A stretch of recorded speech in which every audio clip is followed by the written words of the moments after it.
পুরো ওয়েস্ট বেঙ্গল জুড়ে এখন শুধু একটাই জিনিস চলছে, আপনার ঢুকলো ঢোকেনি, আমার ঢুকলো না, আমার আপনার ঢুকেছে ঢোকেনি, আমার কেন ঢুকলো না, কী কারণে ঢুকলো না, ওর তো ঢুকে গেছে, অন্য কারো তো ঢুকেছে।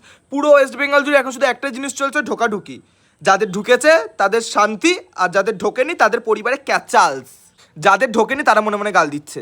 আমার 1500 টাকাই ভালো ছিল। পুরো স্যালারি ঢোকার মতো অবস্থা, সবাই মেসেজের দিকে তাকিয়ে বসে আছে, কখন ঢুকবে, কবে ঢুকবে। তোমার ঢুকেছে অন্নপূর্ণা ভান্ডার, নাকি তোমার ঢুকে নেই? তাহলে তুমিও 1 জুলাইতে এপ্রিল ফুল হয়েছো। আনলাকি, আরো আনলাকি। আর তারপরে আসি তাদের নাম, যাদের নাম 1,30,00,000 মধ্যেও নেই। বাড়িতে পিসি, কাকি, জেঠি কল করে জিজ্ঞেস করছে কি হলো, টাকা ঢুকলো? টাকা ঢুকলে ওই টাকায় কি করবে কমেন্ট। এখন পৃথিবীতে 3 টাইপের লোক, যাদের টাকা ঢুকছে তারা বিশাল খুশি, আর যাদের ঢুকছে না তারা মনে মনে গাল দিচ্ছে আমার 1500 টাকাই ভালো ছিল। আর যাদের নাম তো 1 লক্ষর মধ্যেও নেই, তারা তো দুজনার দিকে হিংসা করছে, ভাবছে এরা টাকা নিয়ে কি করবে, এদের টাকা কেন এত, 3,000 টাকা নিয়ে কি করবে, কেন তোদের 1500 টাকায় হচ্ছে না, তোদের 3,000 টাকাই লাগবে। এখন 3 টাইপের লোক পৃথিবীতে ঘোরাঘুরি করছে, সবাই একটু সাবধান। আর যাদের ঢুকছে তারা কিন্তু জানিও অবশ্যই কমেন্ট করে তোমার টাকা ঢুকলে 3,000 টাকা নিয়ে কি করবে।